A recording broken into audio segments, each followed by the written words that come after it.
or so YouTube says. This is going to be on holiness and purity in the Hebrew faith, in the Torah, in halacha. And what the deal is, wait, hang on a second.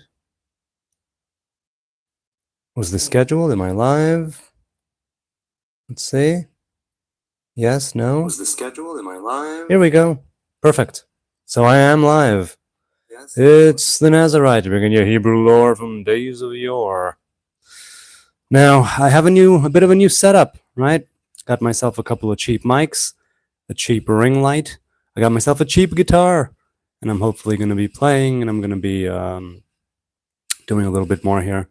Now, let's see. I want to get to the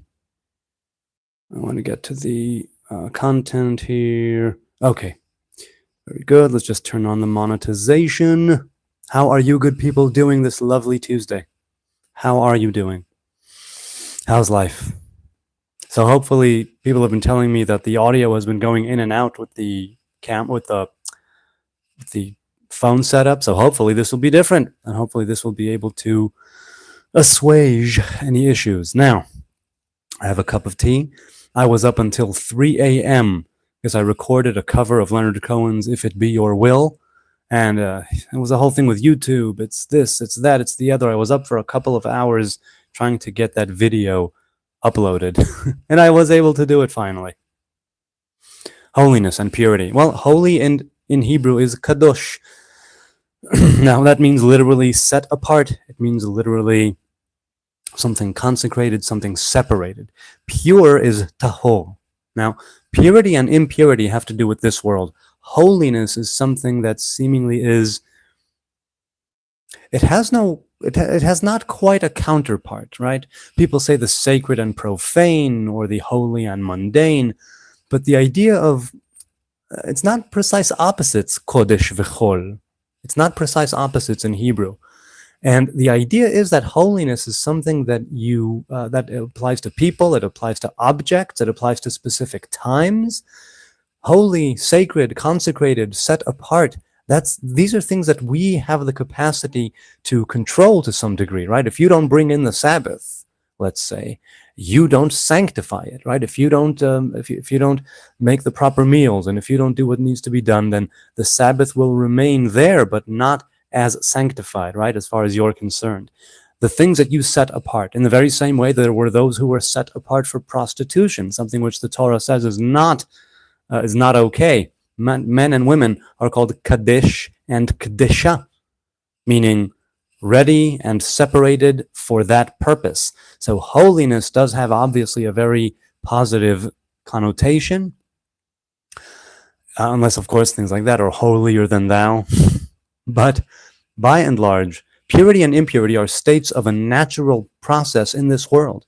You'll always find people who are pure and impure. You'll always find people who are ritually clean and ritually unclean. This has nothing to do with physical cleanliness. It has nothing to do with physical purity in the sense of without a blemish, right? The thing is this: you can be ritually impure and still holy. How? Because let's say that you are a woman, right?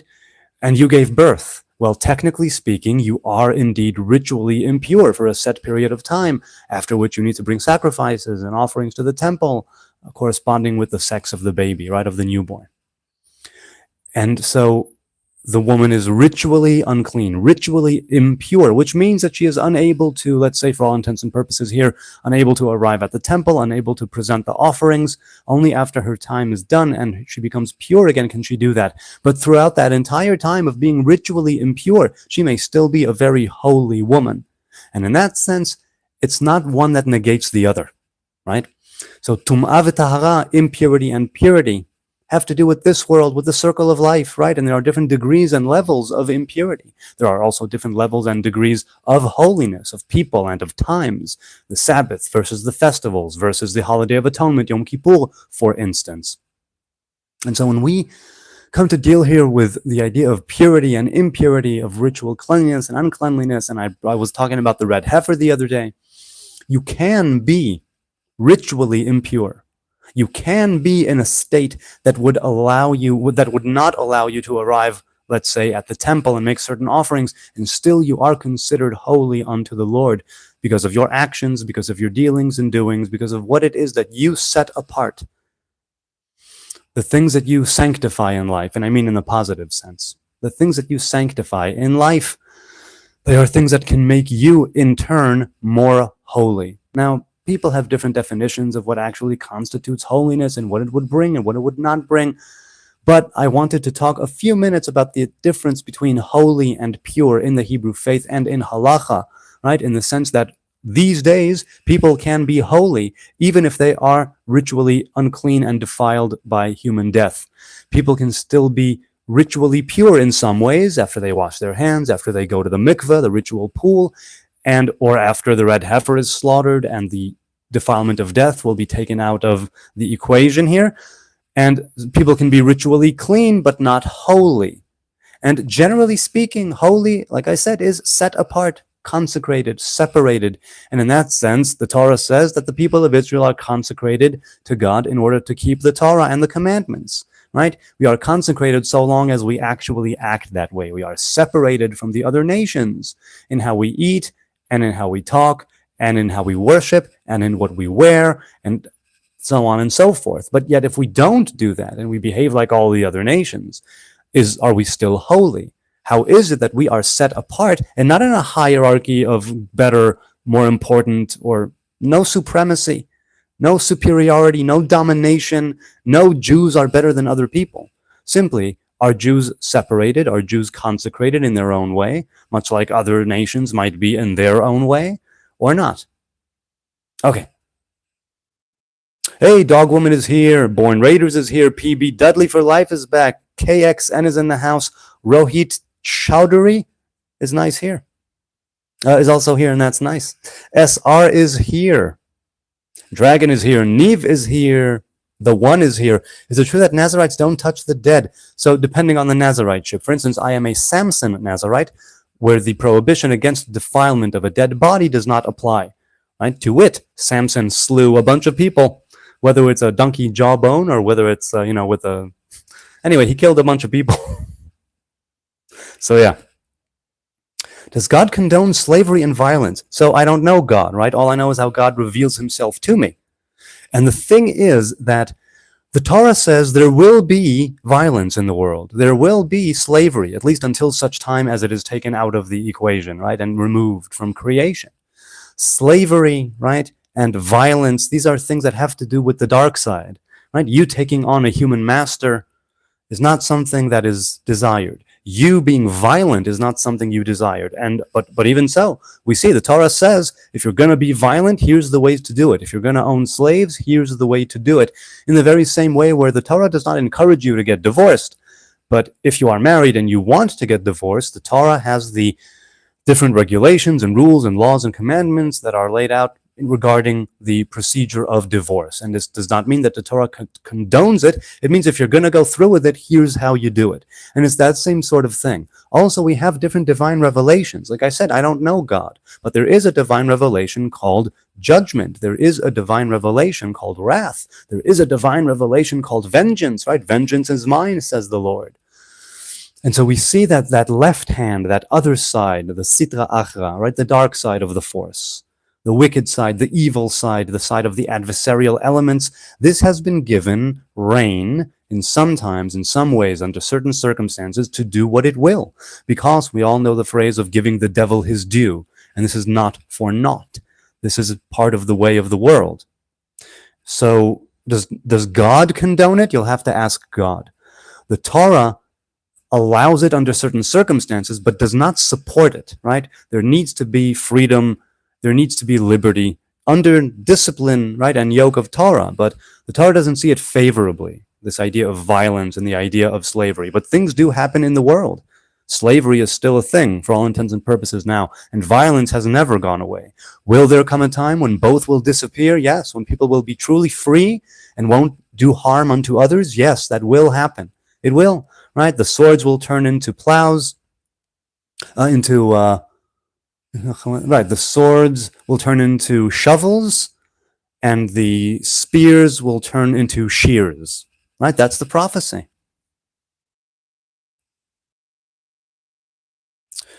Philo Tavetti says, you know God, Nazarite. No, I do not. I do not at all know God. All I know is divine emanations, divine revelations. But I do not know God. No, not really. Not ever. The day of vengeance, says Gabriel. Good to see you again. Buried, says Justafarian. Yes, I've been called that in the past as well. Can you answer my question, says Born Raiders. Hold on, let me scroll up. Can you speak about the underground hybrid programs from 2012 Libya? No, I have no idea what the underground hybrid programs are, be it in Libya or anywhere else, be it in 1994, 2012, or anything in between. So, alas, I cannot speak of it because I know nothing of it. Stop doing injustice, says Dama. Okay, yes, may injustice be taken out of creation as well. Right? In this week's Torah portion, tzedek, tzedek tirdof, justice, justice shall you pursue. Seemingly, the Torah it would have sufficed to only write it once. Justice you shall pursue. What's the idea of writing it twice? Many different interpretations and commentaries exist on why the Torah wrote it twice. But the basic idea is, on the very surface level, is no.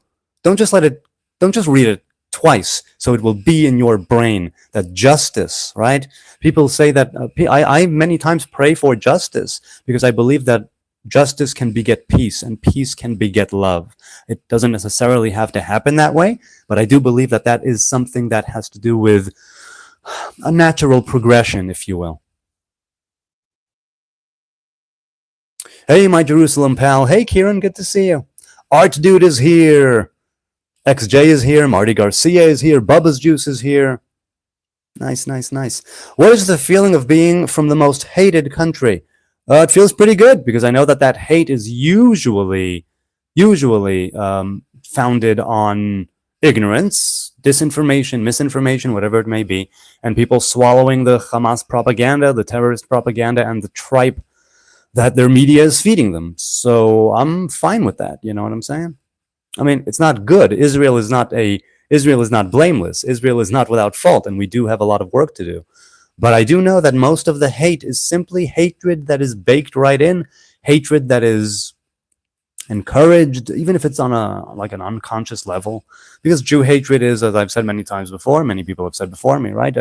Jew hatred is a shape-shifting sort of phenomenon. And yes, oh no, I'm not anti-Jewish, I'm anti-Israeli, I'm anti-Zionist. It's like, okay, there's not that many differences between them, because Israel is the home of the Jewish people and the ancestral home of the tribes of Israel.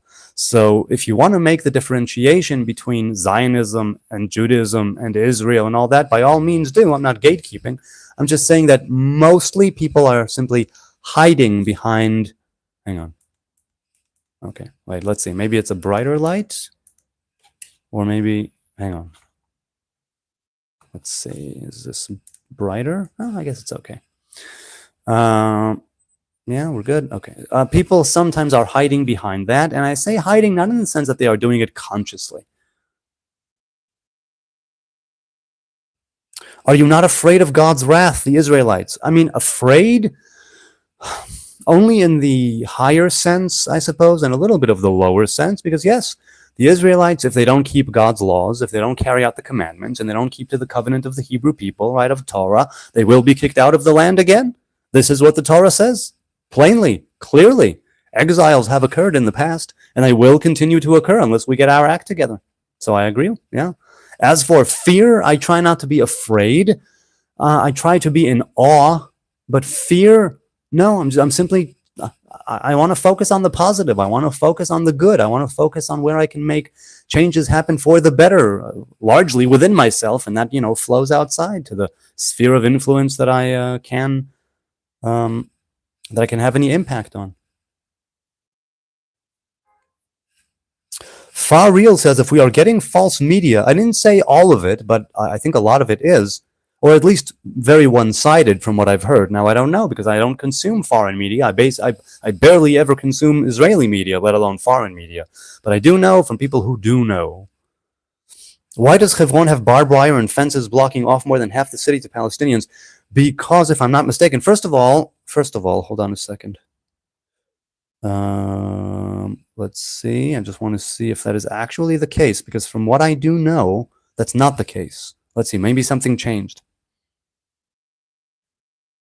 So no, there is no barbed wire or fences blocking off more than half the city to Palestinians. That is incorrect. You are mistaken. But because there has been a lot of hostility and terrorism to come out of Hebron, because there have been massacres there in the past, because it's been a place of great contention and a lot of violence, so there is military control in certain areas of Hebron that is tighter and more strict than in other areas. But you are mistaken. It is false media, because if you think that Hebron has barbed wire and fences blocking off more than half the city, it does not. That is false. Now, I haven't been to Hebron in a while. Last time I was there, that was not the case, and I just looked it up very quickly, and it's still not the case. Are there areas that are probably more militarily controlled? Yes, and with good reason. Let's continue. Hey, my piratey Jerusalem pal, hope you're well. Yeah, pretty much. You know, if I can sit here, it's 8:27 p.m., the little ones are asleep, the bigger ones are doing their thing, and I'm over here with a cup of tea. Baruch ata Adonai Eloheinu melech haolam she'akol nihye bidvaro. So if I'm over here doing this right now, it means that even after all, things are okay, things are better than okay, things are so bountiful, and there's so much to be grateful for, and there's so much to feel good about, that my insecurities and my faults and my shortcomings and the things that are a little screwed up in my life right now, I can set them aside for this time and focus on you people and focus on having a conversation, talking a bit of Torah, right? Talking a bit of philosophy perhaps, or, having a Q&A. Okay. Military control is fences. No, Joseph, that's not true. While there are checkpoints and things that do have military personnel in other areas, in Hebron, military control is not fences. I think it's greater presence of military patrols, on foot and vehicle. But I don't know. I haven't been to Hebron in a very long time. A very long time.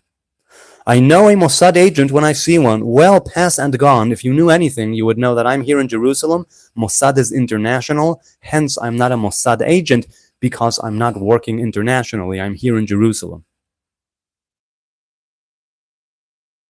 Islam didn't even exist in the 1st century, said Gabriel. Well, I'm assuming you're reacting to someone. It's true. It's from the 7th century, right?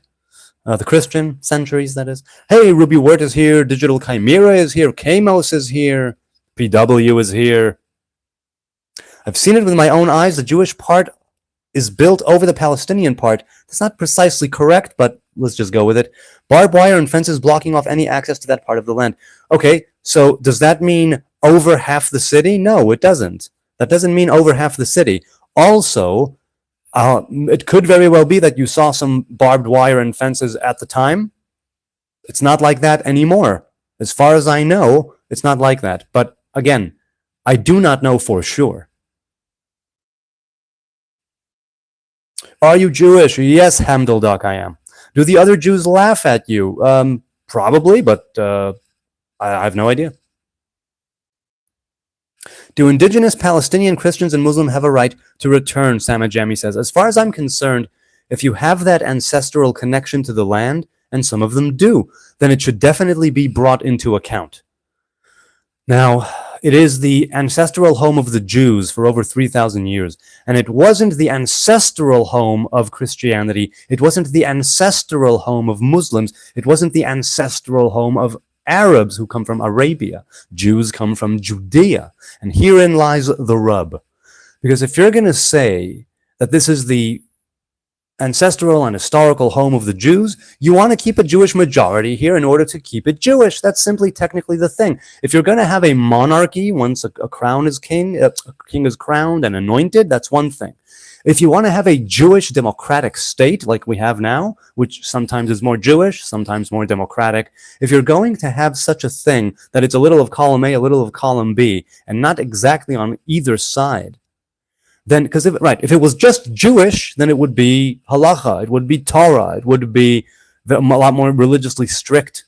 If it was just democratic, then there would be separation of synagogue and state, as it were, and there would be equal rights across the board with no civilians and residents and I don't know what, but everybody who's a citizen gets, look, there are equal rights here before the law for citizens and residents of Israel. What I'm saying is that there are certain things where the national anthem, for instance, which mentions Judaism, Zion, and Jerusalem. And so if you had a state that was not Jewish, but merely democratic, a state of all its civilians as one, right? Then having that as a national anthem would seem antithetical, if you will, right? That's the phrase, antithetical to having a state that is not Jewish, but democratic. And so it's that sort of thing, right? Where if that would be the case, then certain things would have to change.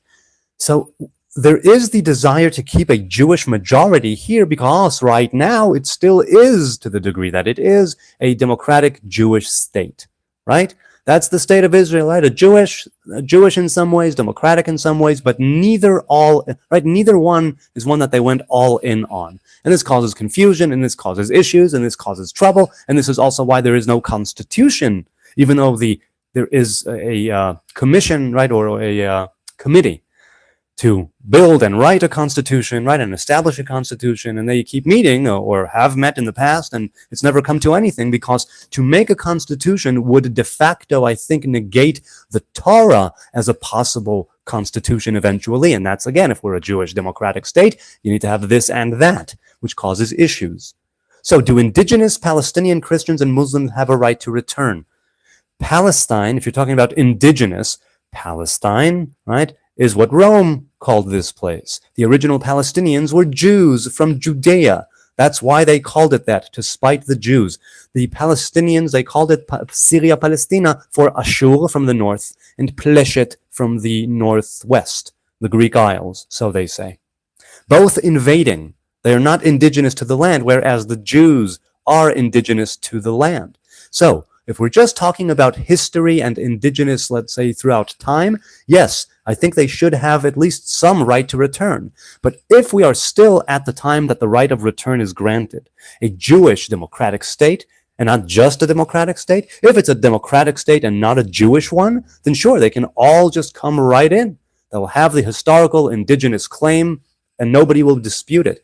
But if it is still a Jewish democratic state, and you want to keep the Jewish thing here, then you need to keep, in order for it to continue running that way.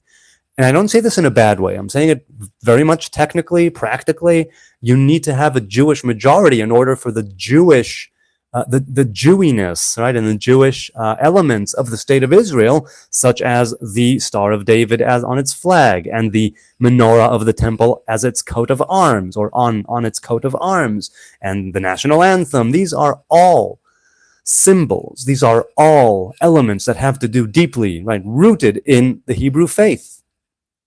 And so do they have the right of return? I would say they would, but it does depend on the manner of their return, not as terrorists, not as bloodthirsty, warmongering enemies, but as people who will accept the Jewish sovereignty and majority. And if you're saying, no, we should have no Jewish majority, no Jewish sovereignty, no Jewish elements, nothing of the sort, then that's already taking it to the other end of the spectrum.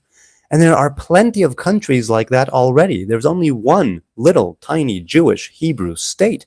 To rip it of its uniqueness in that sense would be doing it it would be a travesty.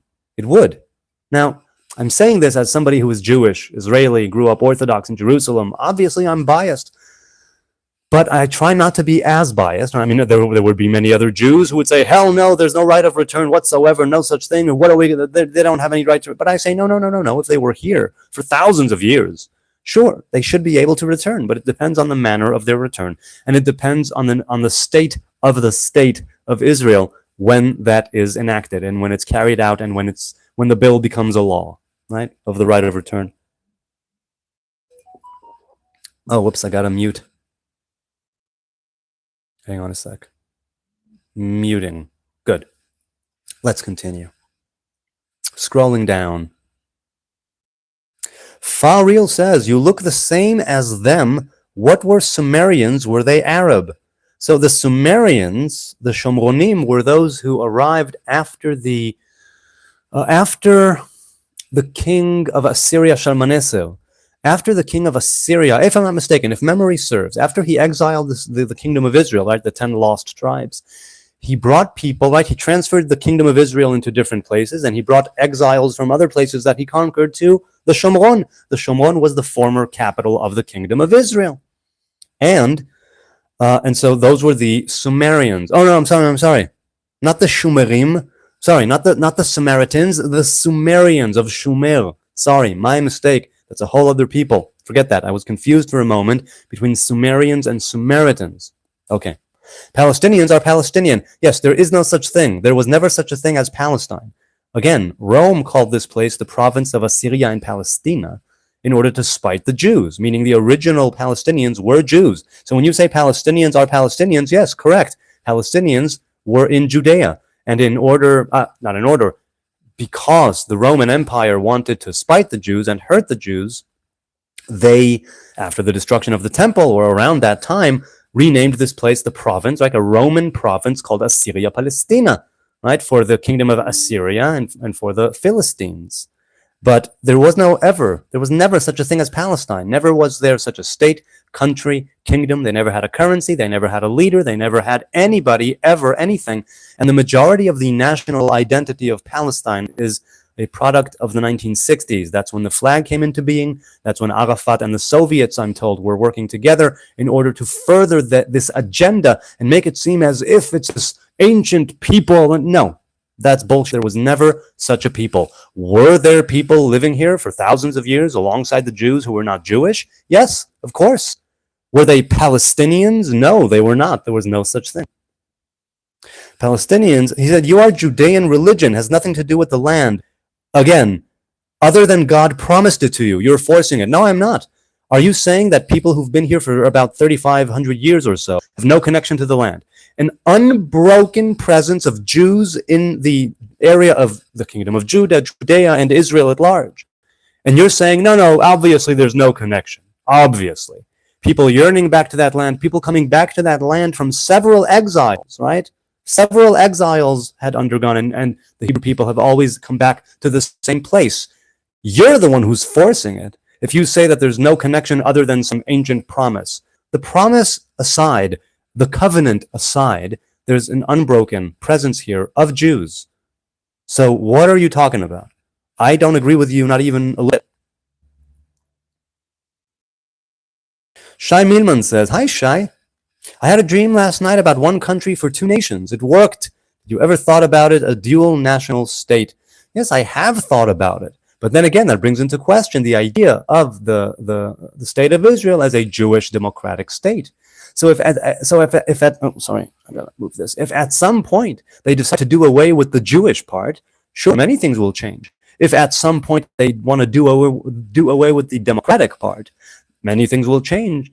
So far, for almost 80 years, the state of Israel has managed somehow to be this and that. Neither one of them has worked all the way. They didn't go all in on either one of them. They try to, that push and pull, that tension between Jewish, democratic, right, religious and secular. You're breed supremacist, says PW. No, I'm not supremacist or a breed supremacist. I have no idea what you're talking about. Old School says, hi, Stu, I think I've seen you before. Good to see you again. Jews hate everyone not like them. That is false. Are there Jews who hate? Of course. Are there racist, bigoted, supremacist Jews? Of course. To say Jews hate and make such a large, across-the-board generalization is ignorant, silly, and really arrogant of you to think. Really, it's arrogant to say the entire people hate everybody else. That is truly, look, it's a foolish thought to have. But here's at least one, and I know others who don't hate everybody else who's not like them. That is false. But yes, definitely there are Jews who would fit that bill, for sure. Madman says Romans exiled the Jews and renamed the land Palestine. So they exiled the Jews, but not all the Jews went into exile. Like I said, there has been an unbroken Jewish presence here in the land. People staying, people coming, people going for over 3,000 years, over 3 millennia. Pat Devine says, hey, good to see you again, man. Let's not argue, let's just love each other. If only saying it would make it so, right? May it be so. May all of the contention and the conflict and death and war and bloodshed and terrorism, all the injustice, may it all be taken out of creation, even right now as I am speaking these words. May we be able to truly de-radicalize. May we be able to have true justice and peace and love and embrace each other and love each other. May it be so. Wait, I think I need to unlock the door. Well, man, if she has keys, that's fine. Okay. Let's continue. Loving you all, says Pat. Thanks, man. I appreciate the love. Scrolling down. Democratic does not work in itself. Really? You think the democratic system doesn't work? I would love to know. Yours truly, Todd. Good to see you again, man. All religion is a lie. God is not. Yeah, many people say that. Many people say that religion and organized religion is the very corruption of spirituality. And what should have been this clean, pure, pristine, natural connection between creation and creator became muddled and convoluted and all wound up, had been made controlling and pathological due to all the regulations and the middlemen and the people of the clergy, the holy people, and rabbis and others. So I understand what you mean. I disagree that all religion is a lie, but I know what you mean, and you're not 100%. You're not 100% wrong. Some parts of religion are, very prone to corruption and domination and controlling, right? That whole opiate of the masses thing, and the blind leading the blind.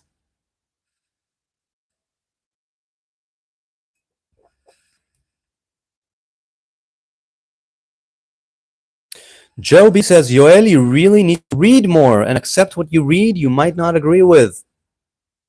Okay. Kamo says, yeah, I forgot. 40,000 different denominations telling the same lie with different spins. Daniel says, anyone who says all religion is a lie is woefully misinformed. I mean, I kind of think that as well, because that's making too broad of a generalization about something where, I'm not throwing that baby out with the bathwater. It would, really, despite all of the shortcomings and the negativity and the drawbacks of organized religion, even right now, these days, it's still, in its root, I think, has a lot of significance, a lot of merit, a root of benevolence, right, and of connection. But yeah, there's a bunch of crap there as well, and you need to take the good with the bad. Aren't we all children of Abraham, or am I wrong, says Pat Devine? I mean, who is all? Abraham had children, right? He had Isaac and Ishmael, and then Isaac, and then from Keturah, he had tons of other kids. Dogwoman says, you are very open-minded and honest. So I try to be as honest as I can be. As for open-minded, I've been told, hey, don't be so open-minded that your brain falls out. And I go, too late. Daniel says, thank you so much for reading my comment. Hey, this is what I'm here to do. I'm here to have conversations with people. Now, I don't get to everyone in the chat. So, I address something, I see something, I address it, and I scroll down. But if you want, leave a comment, because I do address every single comment that is addressed to me. If you want to hit me up in the DMs, Hebrew Nazarite, look for my tree. Jack Sparrow says, hello, Captain. I am a proud Zionist. Well, they say pride goes before a fall and a haughty spirit before breaking. But yes, Zionism, I am a biblical Zionist and I'm a modern day Zionist, but I do not agree with what everybody does in the name of Zionism. Like I always say, you can't just do something reprehensible and unethical and immoral, slap a label of Zionism on it and expect people to say, oh yeah, that's fine, just let it go, it's fine. Circumcise this, says PW. Well, if I would circumcise that, it would mean me, what, sort of deleting the comment in the chat? Would that be circumcision? I lost my belief in God, says Thomas, 15 years ago and never looked back. Peace and love to all. Peace and love to you, Thomas. I do definitely understand people who don't believe in a creator. I do understand people who don't believe in intelligent design, or a sky daddy, as people call the creator. I understand. I do understand. And I don't see any... I don't see any issues with that because they're not me and I'm not them. So who am I to say that they're wrong? And I don't think that the Hebrew faith is right and all the others are wrong. I don't think that the Torah is the only sacred book. I don't think that, right, the Jewish religion is the only way to go and that others should be Jewish. Not even close to that. I think it's the right thing for me. I think it's sacred to me, right? If we're talking about holy and pure and what it means in Hebrew, and we say that holy literally means consecrated, separated, set apart. The Torah, we set it apart, right? And the Shabbos, we set it apart. The language of Hebrew, we set it apart. And in those ways, we are living out a life that in some ways segregates us, but in the other end, in some other ways, opens us up to the world insofar as we can influence ourselves, and in doing that, just doing our own thing, like throwing a pebble into a pond, right? There's the ripple effect.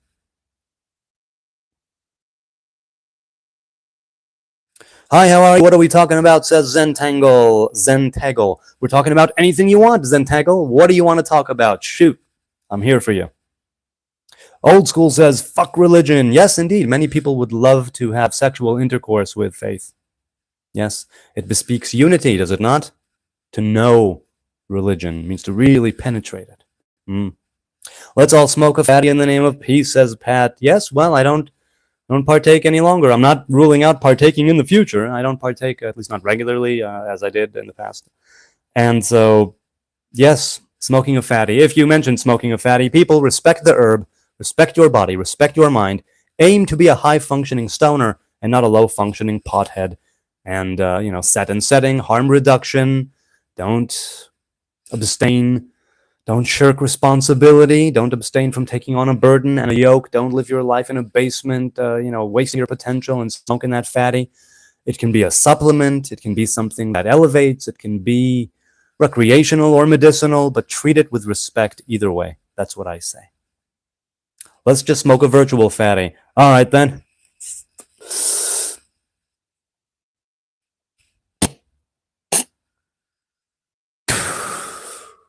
Oh, yeah. Oh, yeah. Oh, whoops, my mic. Did it fall? No. Oh, almost. There we go. Yes.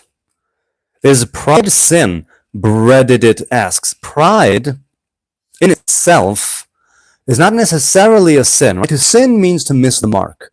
So if, for instance, the people in the Talmud, right, the sages in the Talmud, or was it the Mishnah, they say that a learned individual should have 1/60th, 1/60, right, 1/60th of pride.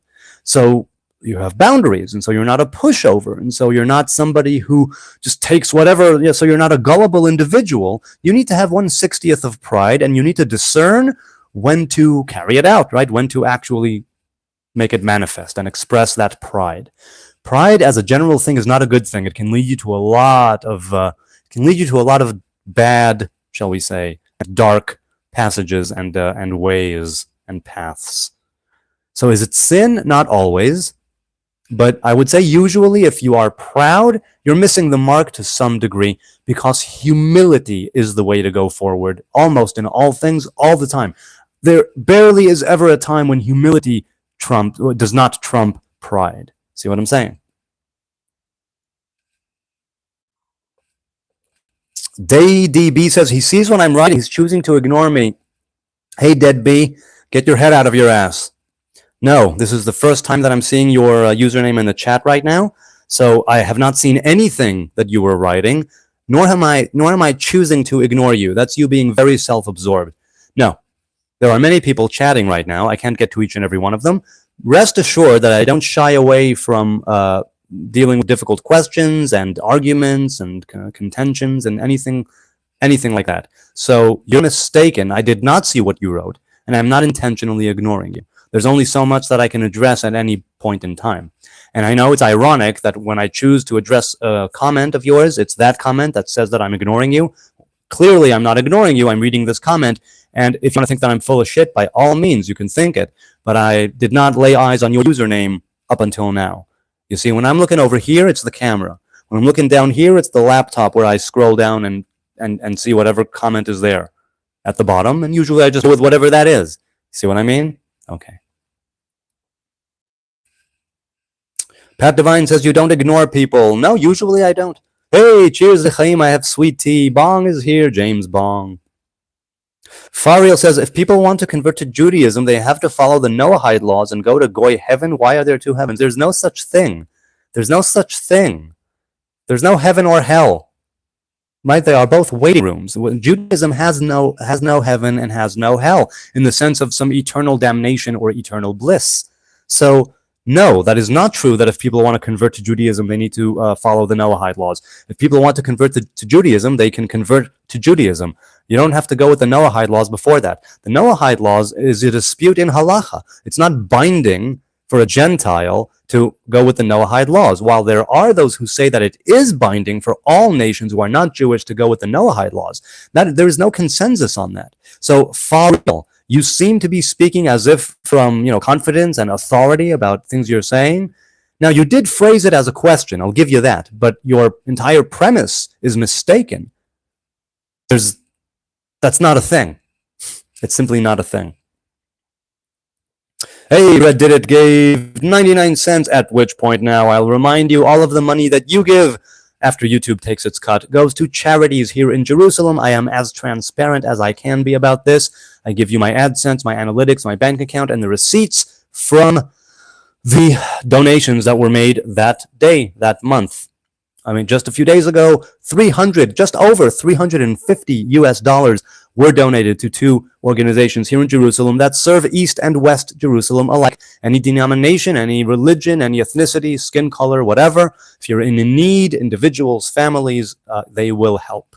So just know that your money is being put to good use. If you doubt it, by all means, check out the comments and the community section on my channel. You will see each month. It's all there. And if you still say that it's all Photoshop and I'm full of shit, I can literally send you the receipts from from my email if you're interested. You reflect the heart of God in your willingness to help people in mercy. Well, God has no heart, but I suppose I understand what you're talking about. Yours truly, can I come visit you in Jerusalem? I mean, I'd rather go outside and maybe have a cup of tea somewhere, in public, rather than come to the house. But maybe eventually, if we hit it off, yeah, sure, come hang out. A fool, have you ever had chorizo in a tortilla? No, I have not. I mean, a vegan one, right? Because I'm vegan, so I would have a vegan chorizo, which is no real chorizo. So no, I never had a proper meat chorizo, I think, in my life. No. I probably did. Maybe not. Maybe I only had merguez. Merguez is another spicy sausage, spicy wiener, all kosher. But I'm sorry, did you mean chorizo as in the spicy hot dog? Or is it chorizo, which is something else that I'm just rambling about chorizo? Maybe I'm wrong. Chris says holy and pure means being obedient to the Lord. So yes and no. You can see somebody as holy and pure in the sense that they are obedient, but these are actual technical terms. Holy being something you set apart, pure being ritually clean and able to partake of certain actions and rituals and arrive at certain places. So these have actual technical definitions in rabbinic law. Plus, obedient to God, there were artifacts that were made holy with the anointing oil that Moses made. Were these artifacts obedient to God? No, they were a means to an end. And they were used. Hello, you okay? You look really beat. You fell asleep. Yeah, you look like you just either woke up or about to fall asleep. Then go back to bed, baby. Did you have any supper? Have some supper. Go on. There's couscous. I did. My wife suggested for me to put it in my beard. Because I was trying to record the guitar, right? Or last night. Now, I'm holding the guitar, so I can't put the mic over here because then it will interfere with the guitar. And I was trying to get the guitar with a different lavalier mic. It was a whole thing. I never really got it properly. The point is, she said, just put it in your beard. So I did. Have some supper, man. Okay, love from India, says Guri. Oh, okay. Okay, I hope to do that later. Chorizo, says Joseph, came from the Basque, where they brought peppers and tomatoes to the old world. The beginning of all pepper spice mixes in the old world. That's lovely. I did not know that. Thank you for enlightening me and educating me. Kamo says he'll tell you fast he was just a man, gods don't die.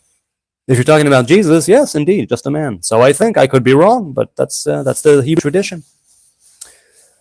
Move your mic lower, it's overmodulated. Really, people, is it too much? Is there too much of a reverb, or not reverb, too much of a... Don't say rabbinic law, non-Jews don't understand that we really mean rabbi, aka teacher, understanding of Torah law. Well, Cohen, I mean, there's halacha. Halacha is rabbinic law, and there are different... Now, we don't have proper sages anymore without smicha, right? Without the laying of the hands. So, don't say rabbinic law. Non-Jews don't understand that we really mean rabbi, aka teacher, understanding of Torah law. Well, what do you think that they mean then, Cohen Leib? I'm not sure what you think they mean when I say that.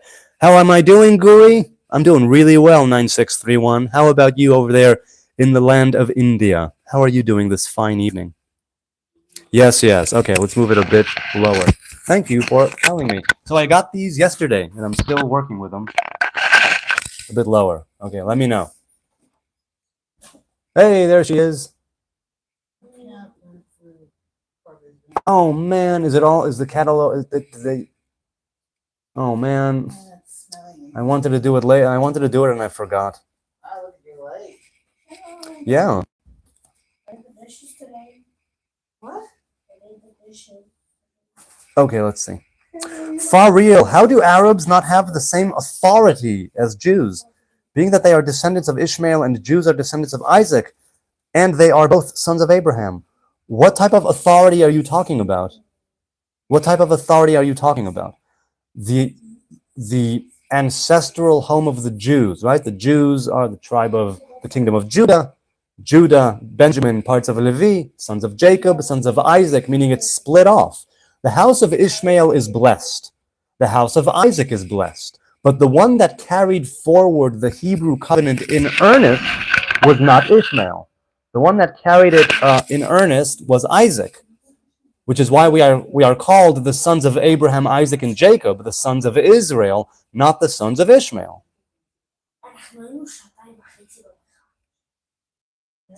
But what do you mean the same authority? Do you mean in this land? Because Arabs come from Arabia,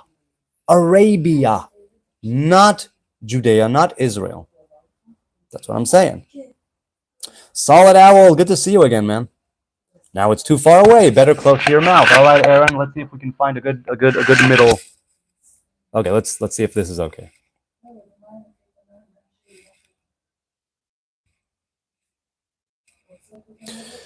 Joseph says, because paperada is the beginning of shakshuka. Gotta love those Basque boatmen bringing us tastes from the New World. Yes, indeed. Paul Rothwell Smith says, it's not true. That's why he's ignoring you, D. So once again, I'm not ignoring D. I never ignore the D. Connor Cool says, hi guys, how are you guys? Well, people, shout out in the chat. Shout it out. How are you doing? Connor Cool is requesting an answer, I'm assuming. So where was the land of Ishmael's descendants? Well, according to Islam, if I'm not mistaken, Ishmael and Abraham, both the duo, as a duo, they went to Mecca and built the Kaaba there, right? So presumably, that's where it would be, right? And Mecca and Medina are the two sacred cities of Islam. El-Quds, or Urushalim, or Jerusalem, is third, whereas for us, it's first. And that should already give you an idea of the sacredness, right? Speaking of holy, right? We set it apart more than any other city in the world. You set two other cities before Jerusalem. I'm only assuming you're Muslim. I might be wrong. Okay. What is your halachic opinion of transgender, male to female? Absolute Maniac says. I'm not a man of halacha, and I'm not a halachic ruler. So I haven't studied enough halacha to give you a halachic opinion. Sorry. But what I will say is that the idea of biological sex and gender expression, that is what the transgender, it's right there in the term, right? We're talking here about being transgender. Okay, so it's not trans-biological, it's transgender. So these people who go from male to female want to express themselves as women, pre-op, post-op, whatever, however it is they want to do it. Either they're just going with the trends, jumping on a bandwagon, they have some sort of disorder like body dysmorphia. Some of them actually do end up in a much better life because now they can express themselves in the way that they want with the gender that they were reassigned to, and they live a much better life. And some want later on to detransition, and to some it causes great physical and mental anguish, and there's so many moving pieces here. But transgender has to do with I want to identify as a woman and I want to live out my life as a woman.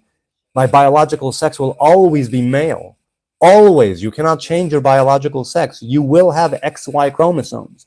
You can do all the operations and you can do all the things and wear the clothes, put on the makeup, acquire the mannerisms, or you already have them because you're very effeminate. Could be. But halacha will say that changing your gender in order to express yourself as a woman, already there is something in the Torah that would go against that, inherently in the Torah, because it says that there are two sexes, mind you, right? It's a phrasing I'm using, right?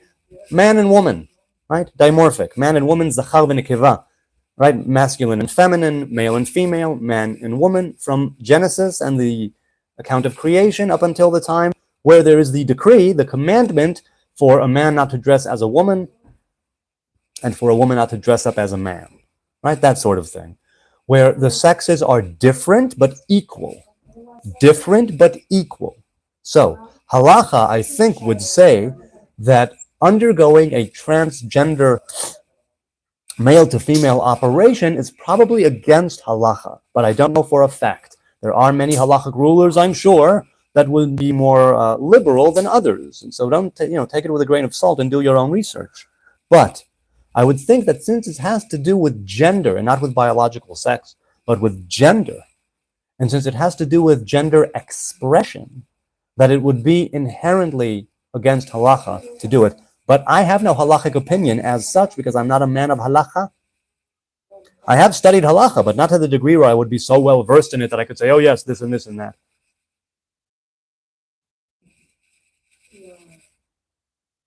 Colum Lama says, I'm sure this MFer was the computer lab teacher in Ned's declassified school survival guide. Say, what now? I don't know which Ned you're talking about. Nor was I ever a teacher, nor was I ever a computer lab teacher, if you're talking about me. This is about to go down. No, I need to put it higher up. There. I'll just keep it here. Joseph says, everybody talking about transgender operations, but no asexuals are becoming eunuchs. No asexuals are becoming eunuchs. Meaning even though they feel it, they don't actually remove their genitals. I see what you mean. Is there a point of comparison? I don't know. Dead B says, my name is Yeshua Al-Garib. If you want truth, follow me. Stop listening to his lies. Yes, by all means, don't listen to me. Scroll away. Shoo, off with you. I'm not claiming that I tell truth and everybody else is lying. I'm not claiming to hold any kind of absolute truth or knowledge or wisdom of any kind. I'm just having here, conversations with people. That's what I'm doing here. I'm not a teacher or a preacher or a rabbi or any kind of scholar.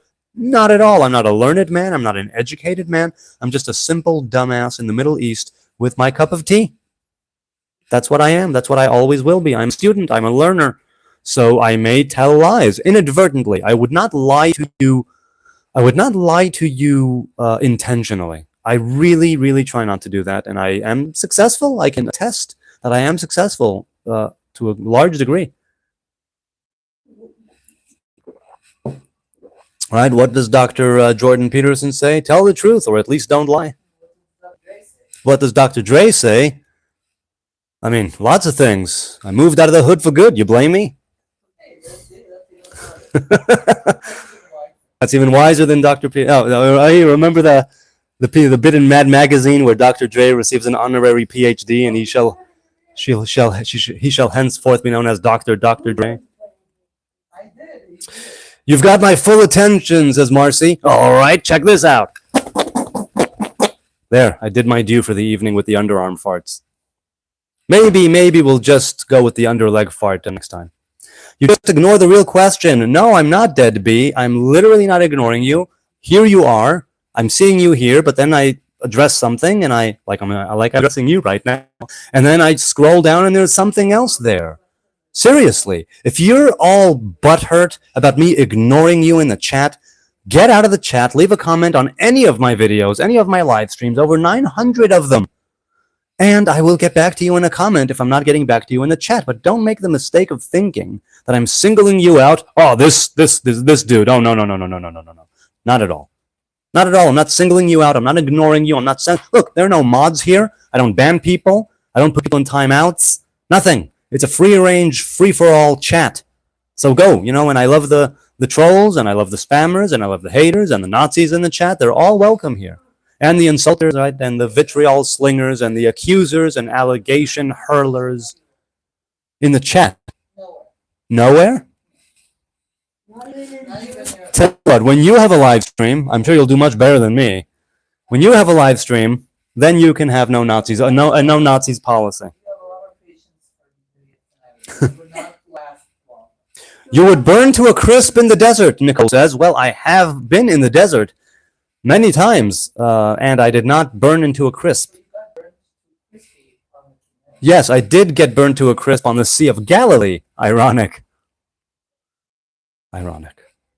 Free-range humans, precisely, Joseph. Free-range humans.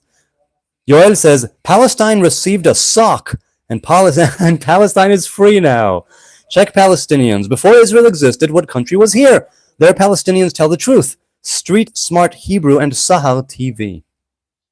Daniel Kogan Manzans, the Manzir, says, how do you deal with anger? With those around me, great. With my family and those close to me, it's a very big challenge. You hurt the ones you love, right? People many times say, oh, how do you deal? How are you so cool and calm and collected in the chat with all of these bozos, and whatever? And I go, I have no problem with them. It's just we're having a conversation. But I definitely have anger issues, but they don't make themselves manifest here. And they do make themselves manifest with my wife and kids. I'm not inherently angry or bitter, but I do have sometimes a bit of a short temper. Now, this also is the result of me not having boundaries or proper boundaries for some large amount of time. And then going into therapy and being more assertive and putting some more boundaries. And so I had to overcorrect to some degree, right? I had to overcorrect in order to find an equilibrium. And I suppose I'm still working poorly, perhaps in some cases, on finding and maintaining that equilibrium. So I think by and large, I'm not an angry person, but I definitely can get angry. Sometimes I'm quick to anger. Sometimes I'm also quick to calm. But I've been told by my wife and kids and a couple of others that sometimes I just seem angry and bitter, and it doesn't take much to set me off. But I'm working on it, sometimes more, sometimes less. Sometimes I'm more successful, sometimes I fail. But generally speaking, how do I deal with anger insofar as, like, when I do? Empathy. Empathy is a great way to deal with anger. And this also is something that my wife and kids tell me, right? That's like, in other terms, in other ways, it's like, just look out of yourself for a second. Don't be so quick to be offended or feel attacked. It's like, see it from, take an outside observation for a second, and immediately different things will click into place. So anger has to do a lot with the ego. Anger has a lot, and I'm not talking like about religious zealotry or whatnot. I'm talking about anger and disappointment and the negative things, right? As in, how could they do this to me? I thought this, but then that. It has to do with those expectations. It has to do with anticipations, and to be able to live a broader life with less anticipatory desires.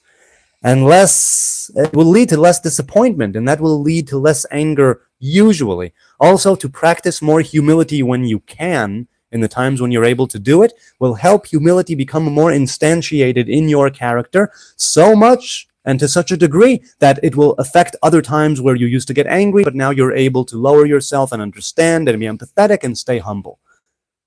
That's what I would say. Humility, right? I say it all the time. Humility is the key to all good character traits and all good personality attributes. So I would say humility is the key against anger.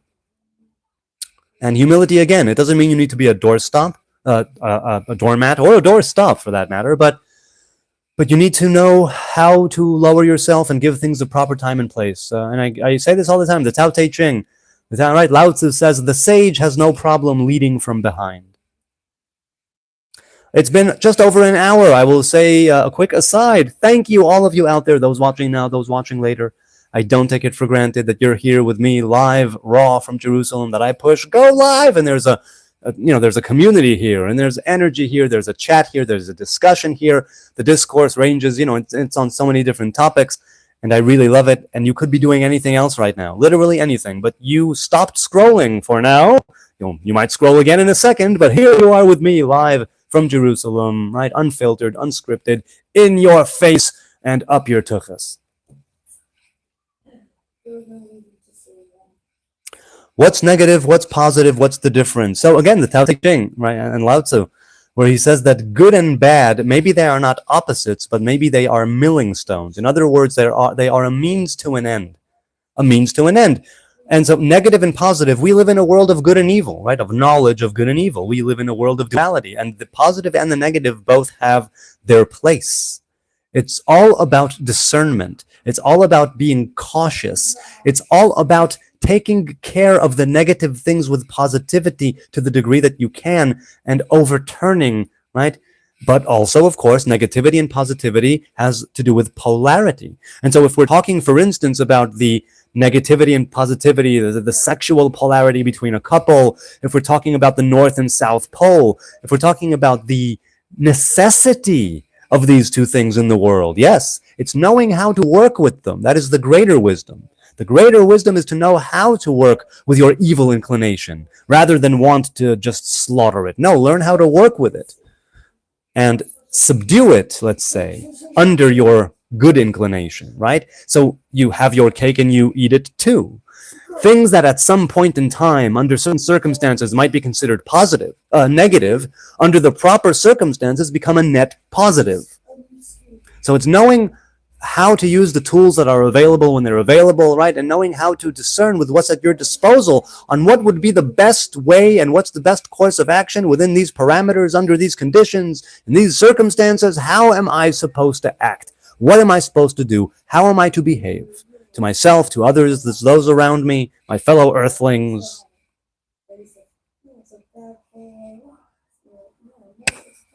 Hey, Rachum v'Chanun is here. Ach sheli, ma kore? Voila, alhamdulillah. Things are good. Things are good. Alhamdulillah. Hashevach la'el v'toda la'shoel. Grace be to God. Praise God. Aaron says, thank you for being here and speaking to the world who wants to listen. Hey, man, it's not just me blah, blah, blahing. It's conversation. Of course, I'm the only one. Yes.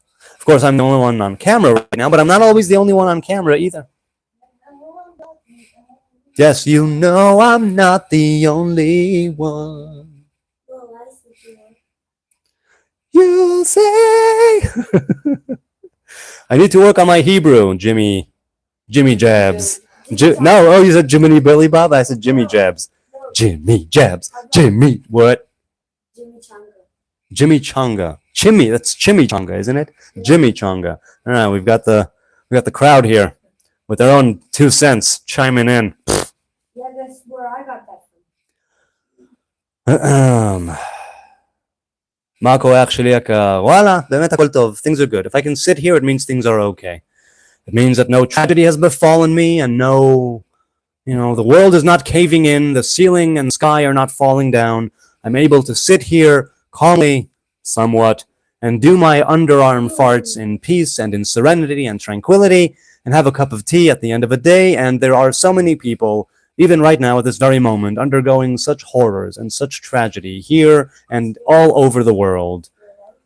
And I have merited, not by my own doing, by the grace of God and the merits of my ancestors, have I earned somehow the privilege and the great wonder of sitting here with you with a cup of tea, live in my own home in Jerusalem, with a new microphone and a new ring light. And this is not something I take for granted.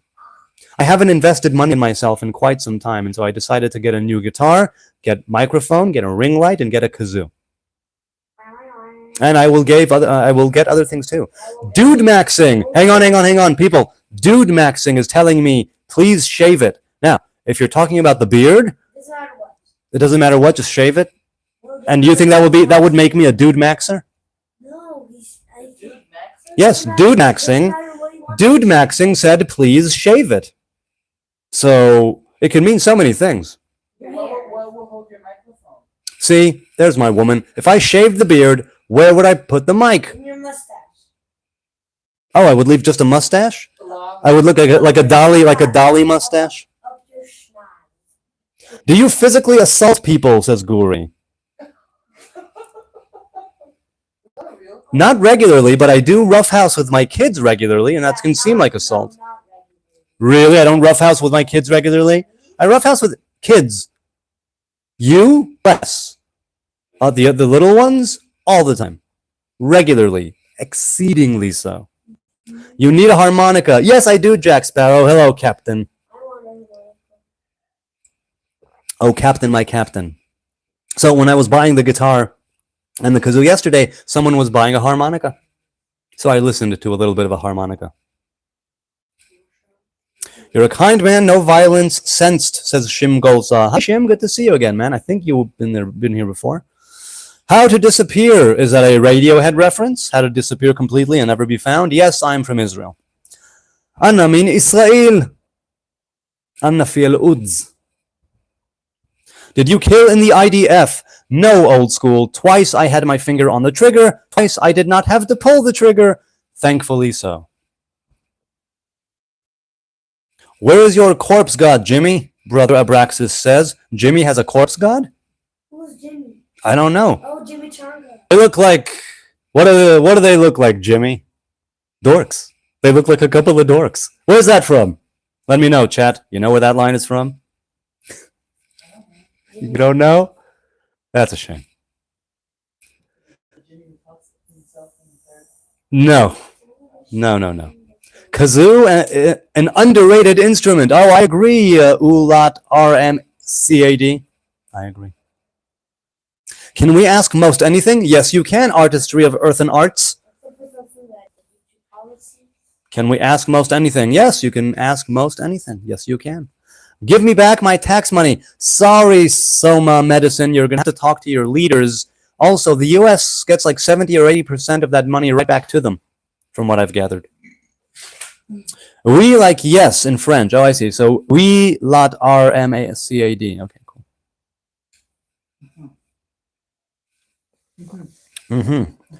Jimmy Meyer says, what is that? Goy. Goy means nation. That's what that means. That is not Israel. No, Israel is also a goy. No, Israel is a goy. It's called a goy. Umika amacha Yisrael goy echad ba'aretz. Who is like your nation Israel, one goy in the land. I'm not listening to Nazarite, just reading the comments, says Paul Rothwell Smith. Yeah, you know what? By all means, don't listen to my blah, blah, blahs. There's a lot going on in the chat. Feel free to roll with it. Feel free to roll with the chat. Don Ross Kojo says, pray for peace in Jerusalem. May they prosper who loves you. Yes, Yehi Shalom B'chilech Shalva. No. Sha'alu Shalom Yerushalayim Yishlayu Ohavayich. Yishlayu is a great word. Yishlayu. Milshon Shalva. That's it. Going to bed? Sherry, have a good night. Do you agree with actions of the Zayos? Yes, Hamza, I do, but not 100%. Like I said before, just because someone slaps the label of Zionism on something they did does not make it ethical, moral, kosher, or properly Zionist. So I am a Zionist, and I'm pro-Zion, but I don't agree blindly with anything that anyone does and slaps the label of Zionism on it. There are people who claim Zionism but are actually doing reprehensible things, right? Atrocious things that I would not condone at all. And I will stand side by side with those who say that that is wrong and that those people belong in prison, right? What time is it in Israel? 9:21 p.m. Palestinians in Jerusalem are oppressed as old school. Bullshit, old school. Like a big steaming pile of fresh, like right, a big cow pie. Yes, they are not oppressed. That is, oppressed means that somebody is like pushing them down. Somebody is like controlling them. Somebody is not letting them do this, that, or the other. Arvim Yisraelim, Israeli Arabs in Jerusalem. You think Israeli Arabs in Jerusalem are being oppressed? I don't know. You never know what can happen in the world. No, you never can know. But as a general rule, no, they're not. They're citizens like you and like me that we have equal rights. Full rights, exactly. What are you talking about? Those are refugees from Sudan and Eritrea. Those are not Palestinian, like identify as Palestinian Arab Israelis. That's not the same thing at all. It does change everything. Hebrew Nazarite, have you tried eggs in Central Jerusalem? So I don't, because I'm vegan, not vegetarian. My family has tried eggs. What do you like? You like their hash browns, right? They have those round. So my kids and my woman love their hash browns. But I have never tried eggs, but they are fans of it. Yeah.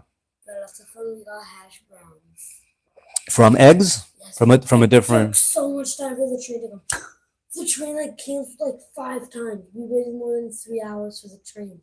W kid, you got a W kid right here. Kid is open-minded. Okay. Yes. He's doing a dance. Okay.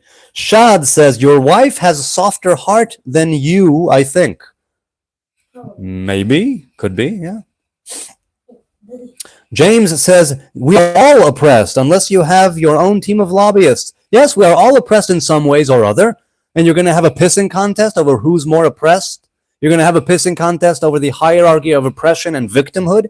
Are you going to actually devote your times in order to and who's going to decide who is more oppressed and who is less oppressed? What are the criteria? What are the metrics by which you will be judging this? It boggles the mind that there are actually people who would want to hold these victimhood Olympics, these oppressor Olympics. Truly. Hash browns are potatoes. Yes, they are. They make potatoes. But it's potatoes done in a specific way, right? I have no idea. He didn't say. XK is here. You're shit killing innocents, including older people and young kids. Yeah, that can be laid at the feet of Hamas, not Israel, because it is Hamas that embeds itself into those populations with the intent of them getting killed for purposes of religious martyrdom, propaganda, and more aid money. That they, of course, don't give to their population. They line their pockets and bank accounts with it. That is why the leaders of Hamas are billionaires and millionaires, while the actual population of Gaza is living in poverty and squalor, barely scratching and, making a living. Where did you learn English? From my parents, Hamza. Shim says J, not a Hebrew letter. No, but there is a Gimel. The Gimel is a double, right? There's Gimel and Gimel. Or some say Gimel and Rimel. The point is, there is a dualness. Yeah, like Gaza. That's Gaza. Why does Gaza become Gaza? Because that is kind of a Gimel. So Rimel, it's Rimmel. It's a different part of it's a different part of the mouth. Right? In Arabic, it's Gaza. In Hebrew, it's Azza. And in English, it's Gaza. Right, exactly. Best thing to do with potatoes. Oh, wow. So mashed. I think mashed is the way to go. But I am a fan of French fries. But yeah, mashed. Mashed for sure. Yes, mission silo, mashed potatoes. People, give me your best. You know what? Let's put a poll. Not a poll. Let's put no, not a poll. What do I want to do? I wanted to... where is it? Never mind. No, okay. Let's see. Best thing to do with Potatoes. Hash browns. Wait, hang on. Mashed French fried. Let's see, hash browns or home fries.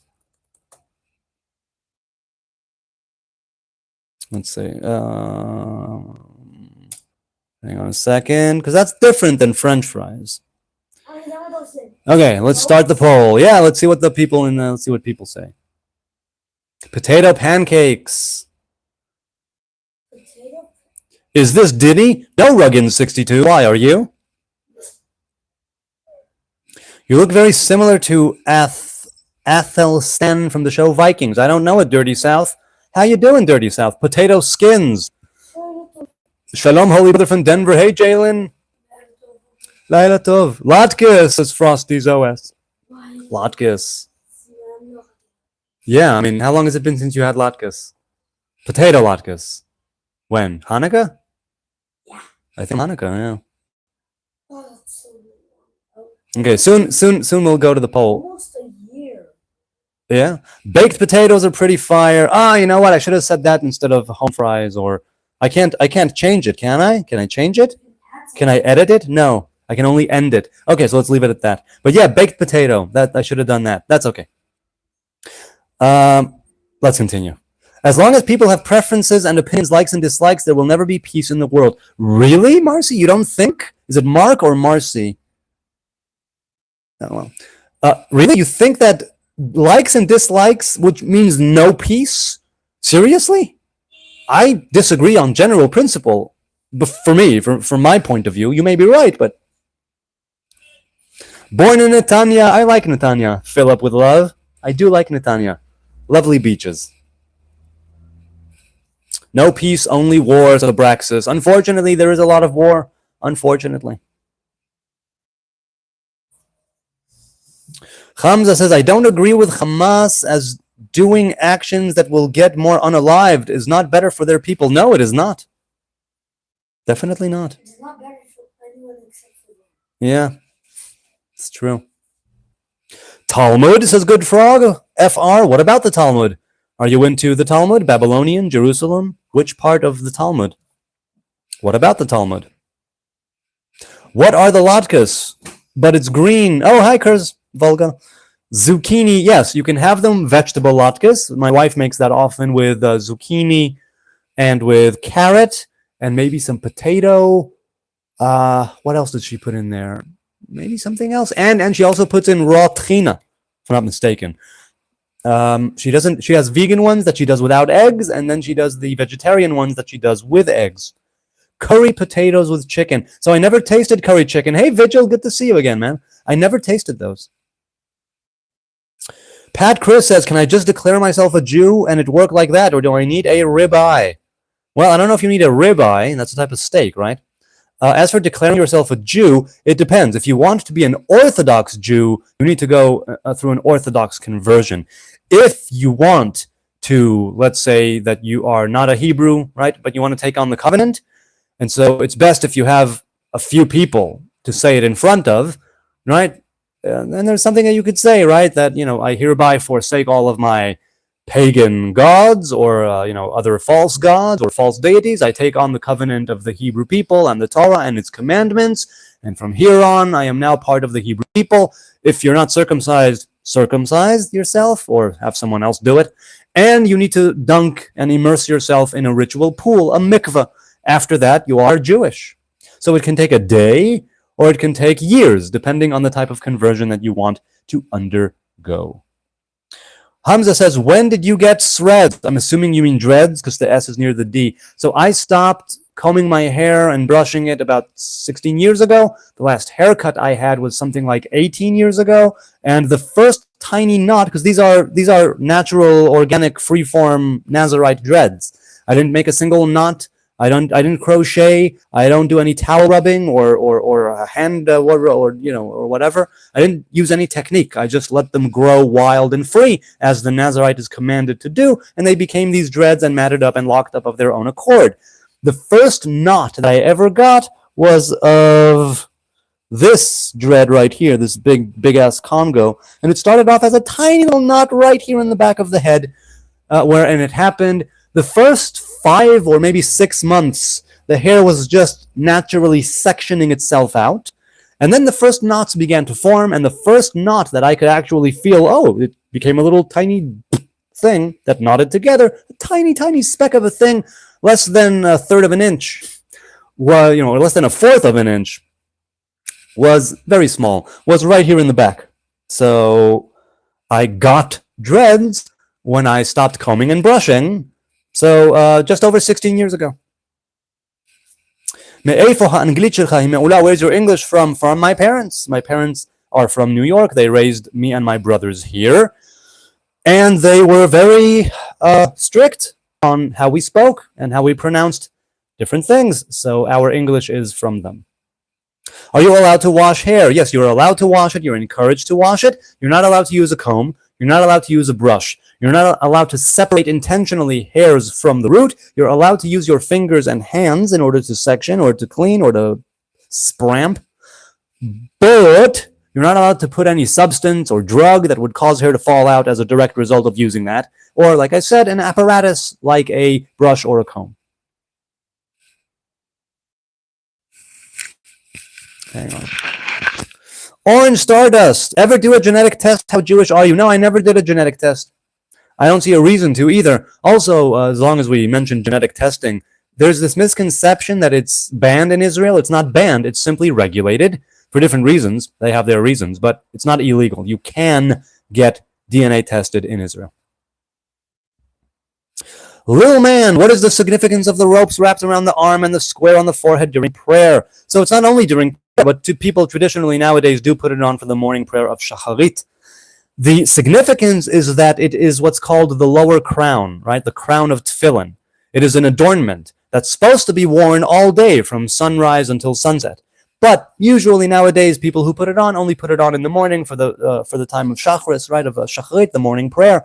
The significance is that if you're a righty, you put it on the left. If you're a lefty, you put it on the right. And it's there to elevate your weaker sides. It's there to elevate your weaker sides. And you put it over here, right? In your third eye area, let's say, or just where the hair begins. You put it on over there, corresponding to the crown chakra, if you will, and to the third eye, and to that place of connection. The significance is that the leather straps inside of the box, there's a piece of parchment, or 4 different pieces of parchment. One of them has one piece with 4 sections, 4 different things from the Torah, 4 passages, and one has 4 pieces of parchment, each one with the very same sections, but on different pieces of parchment, where they mention the idea of adorning yourself on your arm and putting it between your eyes, right? That the Torah should be something you put on your arm and between your eyes. The significance is that it's a kind of crown. Now, I don't wear tefillin because of the Nazarite chip, and the hair of the Nazarite is called a crown of separation, right? Nezer Elohav al Rosho, the crown of consecration to his God is on his head. And so I do not wear tefillin any longer. The first 7 years of my vow out of 16, I did wear tefillin each and every day that you're commanded to wear tefillin.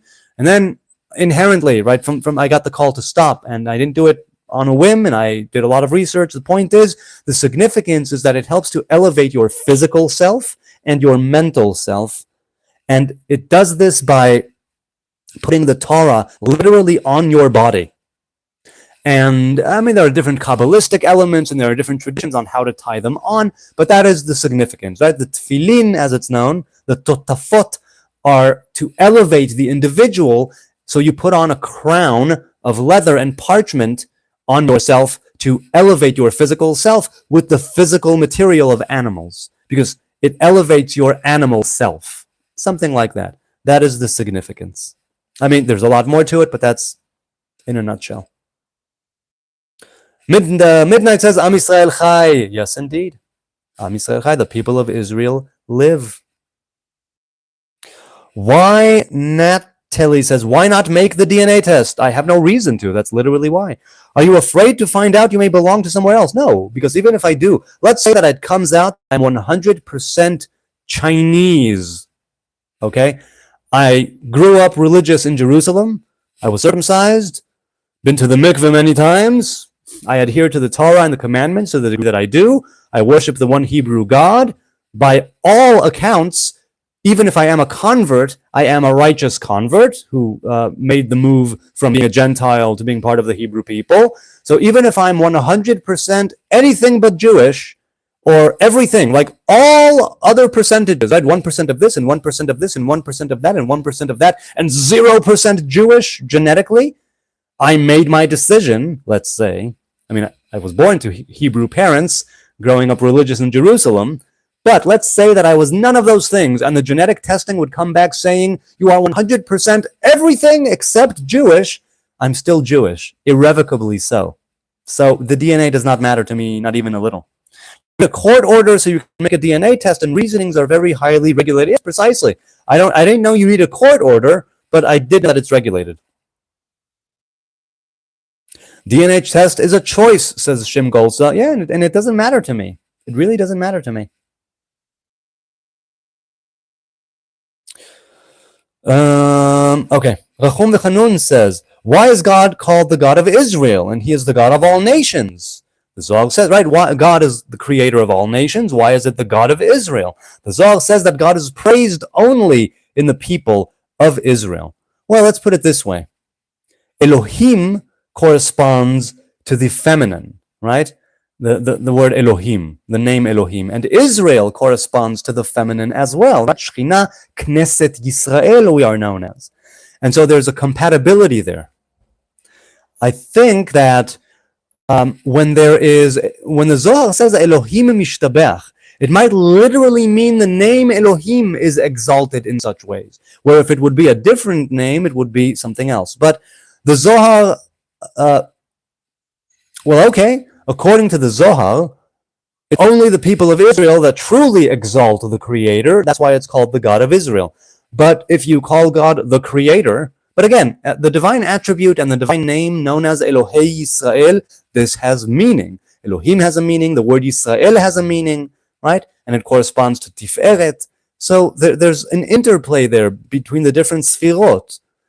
Now, when the Zohar says Shevach, right, Elohim mishtabech rak be'am Yisrael, I would love to know the precise phrasing of the Zohar's assertion here. I would love to know, because I'm sure there's meaning there as well. But the Zohar speaks of the divine attributes, right? Kabbalah speaks of the divine attributes. And the Zohar very famously, because you got to consider the time when it was written, according to tradition, during the time of the Roman Empire and the occupation of Rome, they were very anti. The Zohar is very, there is its loving and universal parts, and then there are its very militant, anti-Gentile parts. And so that would be something that more corresponds to the anti-Gentile parts of the Zohar and not the universal one love parts of the Zohar. Hey Julio, how's Sanford and Son, says Snapshot Sniper. You know, I never watched Sanford and Son, so I don't know who Julio is. I know it was a TV show. Never watched it in my life. Is it any good? I'd love to know. Nose, says Hamza. Yes, indeed. I have a Jewish schnoz. Good Frog says, your opinion about Quran and hate on Jews in it. I have no opinion on the Quran because I have not read it. I will read it once there is peace and prosperity and righteousness and justice in the land, and maybe even love between us and our neighbors. Then I will turn my attention to the Quran, to the Hadith, to the teachings of Muhammad. So I have no idea. Second Temple latkes were cheese or buckwheat. Gotta bring them back. Well, Joseph, cool. That sounds pretty good. We will dance again, says Swedish Moose. Yes, we will. Yes, we will. Okay. So he receives peace of mind only from Israel, the Zohar says. God created the world from the Torah, and what is written in the Torah? Israel, in you I will glorify. That is not in the Torah. That is in the Nevi'im, in the prophets. That is not in the Torah. So you're mistaken there. But I understand what you're saying. Right? Istakel be'oraita ubara alma. The thing is, if you look at the Torah, in Eden, there were no Jews and Gentiles. There was no Israel and nations. So with the Edenic mindset, more More with the Edenic mindset, I would say that maybe it has later transpired over the course of history with the separation and the fractioning that Israel exalts God in a way that is more unique because we keep the Torah and the commandments, or we are commanded to do so. We have selected to keep the Torah and the commandments, and as such, there is a unique revelation of God that is to Israel, a unique connection of God that is to Israel, not better than the connection from any other earthling or nature or natural, nation, but simply a different one. Not better, but different. So when the Zohar says that it's Yisrael asher b'cha et pa'ar, that's precisely it. Yisrael corresponds to the name Yod Hei Vav Hei. That corresponds to the Sfira of Tiferet and to the masculine. So Yisrael asher b'cha et pa'ar, do you see what I'm saying? That unity of the divine masculine presence and the divine feminine presence is very much at play here. So also that nachat ruach, right? Nachat ruach. If you're actually quoting the Zohar, because the words matter, I would love to see what the Zohar says verbatim. Let me know. Good day, Hebrew. Hey, Jack Matt. Alime Hind says, most blessed and exalted is testing you greatly, yet you continue to oppress the people of Palestine so brutally. There's no such thing, but okay. One day, you too will face death. Yes, I will. And be held accountable for what you have done. I agree. I will face death and I will be held accountable for better or worse. 77 votes in, 15 minutes since we started, 78 votes in. So the best thing to do with potatoes, mash, 29%, home fries, 25%, French fries, 29%, and hash browns, 15%. Mash just went up to 30%. So mash is right now, mash is in the lead right now. Thoughts on Onkelos the necromancer. So as far as I know, Onkelos was the great-grandson or grandson of Nero, of the Caesar Nero. Onkelos was the one who translated before Yonatan ben Uziel, and differently, the Torah to Aramaic. Alan 4/4. So I don't know who Onkelos the necromancer is, but I will check. Onkelos, as I know Onkelos, was a Gentile who converted and translated the Torah to Aramaic. But let's Google that. Onkelos, the Roman nobleman, convert, and the author, is described as performing necromancy to consult figures from the afterlife before deciding to convert to Judaism. So if it was before he became Jewish, that's all well and good. So my thoughts are, I love his commentary. Also, not to be outdone, I love Rabbi Yonatan ben Uziel's commentary as well. So yes, I like them both very much.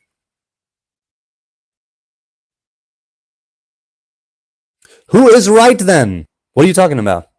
Who is right in relation to what? What is the true name of Allah? It means God, but what is his true name? So I have a few different shorts and live streams that started off with the question regarding the explicit name of God, what in Hebrew is called the Shem HaMeforash. So some people say that it's disappeared. Some people say that it's poised to make a comeback. Some people say that it is hidden, but not entirely gone. So the true name, some people say it's the 72 letter and the 72 names of God, right? That's 216, Resh Yod Vav. Different opinions. Some say it's the 42 letter name of God. Now, the name of God is said to have been used by the people of Israel conversationally as greetings, right? In greetings, they would actually utter the explicit name. Some people say, no, they would use a name, but the explicit name, Shema Meforash, would only come out of its own accord, some people say. When the high priest would open his mouth on the holiday of atonements, and the name would come out, or he would utter it, depending on how you look at it. So that's just, in a nutshell, the real bottom line right now of the different opinions, or the different popular opinions on the nature of Shema Meforash, of the explicit name. What vitamins do you take? I take B12 twice a week and vitamin D when and I did take, what did I take? What was it? Just because I opened it. I was taking, hang on a second. What was it?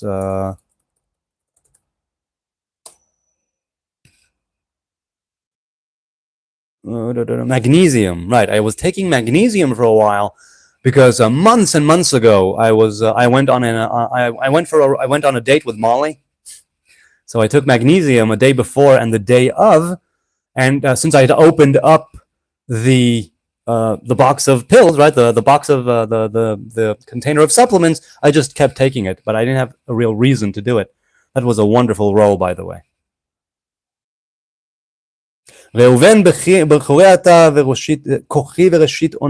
Yes, that's right. That's Reuven. אז עלית יצואי עלה. אז בלבלת יצואי עלה. Magnesium, yes, that is correct. בשביל ישראל שנקראו ראשית, ראובן בחוריית הקושי. Okay. Well, okay. Wait, first of all, Rashi never quotes the Zohar. Rashi quotes Mishnah, Talmud, Midrash, Baraita. He quotes Rabbi Moshe Hadarshan, right? Rabbi Moshe Al-Sheikh. He quotes a couple of others. But I don't think Rashi quotes the Zohar ever.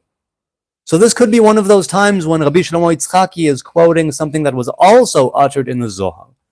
But as far as I know, people who are more knowledgeable than me, correct me if I'm wrong, does Rashi ever quote the Zohar in the Torah? I don't think so.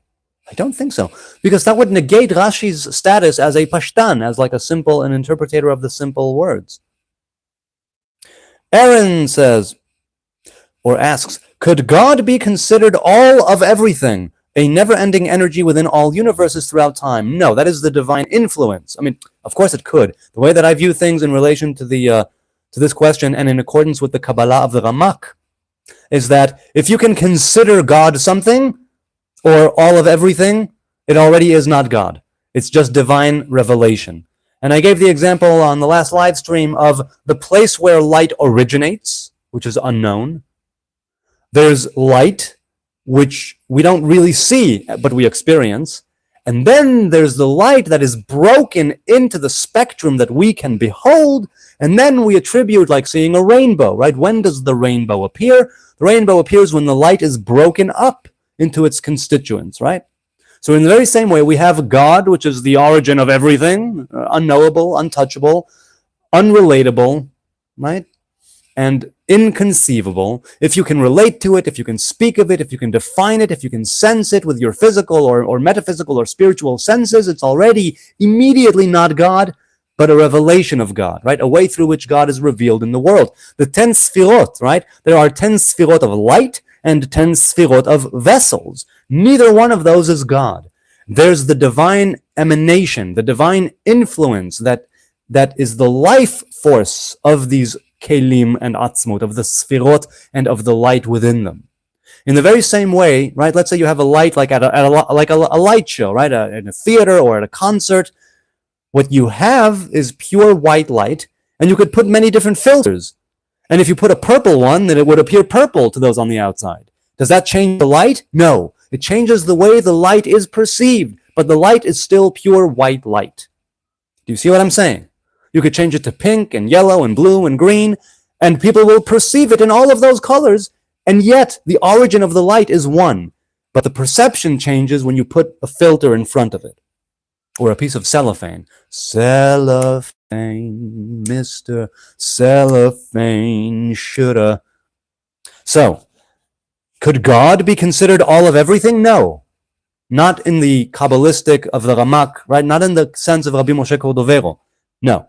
Never-ending energy needs to have a source. Never-ending energy, okay, is something that is malleable, that changes. We have kinetic energy, we have thermal energy, we have sexual energy. So it changes. God does not change. God does not change. And so, if we're talking about universes and time and the space-time continuum, it's where God is revealed, and yet God has naught to do with it. Nothing at all. The divine revelation is being revealed here in all of its wonder and splendor, and the bad parts too, right? The right and the left, the good and the bad, the positive and the negative, the yin and the yang, and so on and so forth. Is that God? No, it's a way through which God is revealed in the world. So for many people, I'm sure they would be considered all of everything. but that all bespeaks some or none, and that everything bespeaks the duality of nothing. So if it's a duality, it's not God. It's divine revelation. That is generally the way that I think. However, that's the opinion that I hold based on the Kabbalah of the Ramak. But there are many other types of teachings and lore and traditions that would say that no, you yourself are actually a part of the divine itself. I simply don't think that way. רחום וחנון says, אני זכיתי לשמש במשך כמה שבועות את הרב יוסף בדיחי, שהיה השמש והמשמש של הרב צבי יהודה כהן קוק. Ooh, I'm sure he had some stories. Rachum V'Chanun says, I was privileged to serve for several weeks under Rabbi Yosef Bedichi, who was the son, well, not the son, Shamash, the servant, Hashamash v'hameshamesh, the sun and moon. Oh, that's great. Somebody who would serve. He's blind. Voila. Magniv. Aaron says, okay, cool, thank you. Now again, take everything I say with a big old grain of hummus, because what the hell do I know? Why doesn't the Bible talk about the Americas? Paid membership says, hi, paid memberships. I do not know. You can say that it does in the sense that it speaks of the world and of creation, but it doesn't single the Americas out as far as I can tell, though I might be wrong. History Rare says, Arabs and Jews worship same God. You mean Muslims and Jews, not Arabs. There are Arab Christians, there are Arab Jews. I've known Arab Jews and Arab Christians. You mean Muslims and Jews. Allah. So if it's a Jewish Arab, when he says Allah, he means the Hebrew God. Now, usually, theologically speaking, people would say yes, Muslims, right? Allah and Adonai are the same. Some would disagree. False preacher says Bahamaksit 8801. No, I'm not any kind of preacher, real or false, or true or false. So you're wrong about that. I'm not any kind of preacher. I'm just here to have conversations with people. So maybe think before you spew. He would sing songs in Yemenite melody and tell me about the life with Rabbi Tzvi Yehuda. He lived with him a long time. Voila! I'll bet you have some great stories, man. Seriously. Allah is Baal or Molech. See, people say that about Adonai, about Yod Hei Vav Hei as well. But I don't think so at all. I think Baal and Molech were specific deities and that Allah is not that, nor is the Hebrew God. Tugan Khan says, Muslims and Christians fought over Jerusalem for centuries and the Jews just take it. No, we did not just take it. We were already there, first of all. Second of all, just take it is highly simplistic and very, very, what's the term? What's the term I'm looking for? Anyway, it narrows it down very much. Hebrew Nazarite is in the house. Shalom. Hey, Elevated Yid. How you doing? Pa'amayim kitov. Shai says, I think the biggest anti-Semitic spreader is still Rome, saying the Jews killed Jesus, and then the Islam adapted that belief when every reason man will see that Rome killed him. The cross is Roman. Yes, he actually was put to death by the Romans. He did not involve himself with the Sanhedrin. That is, the Sanhedrin did not execute him. We have skila, srefa, hereg, and chenek. There are 4 different methods of execution that are permissible according to Torah and rabbinic law, and the crucifixion, the crucifying people, is not one of them. He is totally blind, completely blind, and remembers entire Gemaras by heart. Every book I studied, he would read to me by heart. He gave me a book of his with a picture of him and Rabbi Tzvi Yehuda and stories. He even signed his name. He lives in Merkaz Harav Yeshiva. Well, makes sense, right? Merkaz Harav is Rabbi Tzvi Yehuda's thing. Think in time. What, if any, are your thoughts on Baphomet? I mean, I understand the symbol, right, of the devil with the horns and all that. So I have no thoughts. It's a few hundred years old, right? Let me see that quickly. Do I have that correct? I might be mistaking, I might be confusing Baphomet for something else. Over 900 years old. Okay, over 900 years old. So my mistake. I thought it was closer to like 400 or 500. So it's more like, so more 900. I have no thoughts on it. Not really, no. I know it has Christian origins, or I think it has Christian origins, but no. Reductive, yes, reductive is what I was looking for. Thank you, storyteller. Thank you. History says, Rabbi, do you believe in Jesus as Christ? Well, I hope you're not talking to me. I'm not a rabbi. Maybe you're talking to someone in the chat. But if you were referring to me, don't refer to me as rabbi, because I'm not one. Though I appreciate the vote of confidence.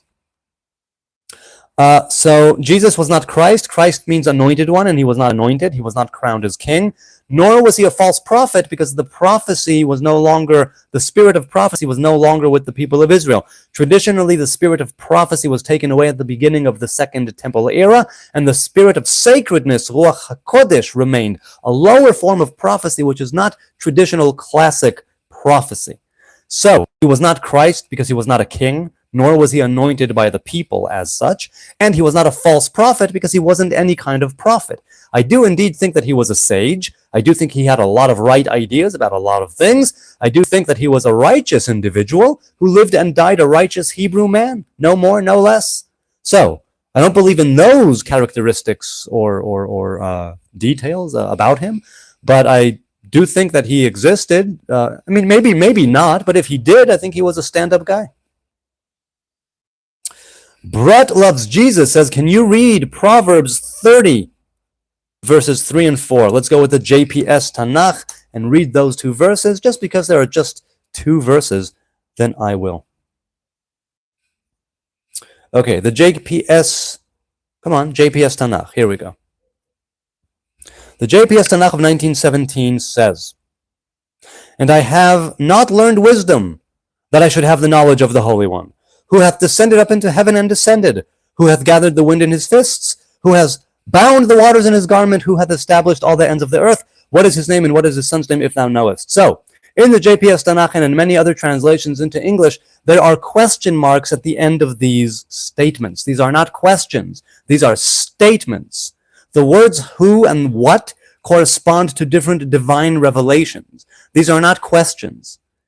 Also, even if you do consider them to be questions, the idea of the sun, the earth, the water, the wind, the garments, heaven, knowledge, these are all divine attributes that correspond to different sphirot, to different divine emanations, and the relationship between them.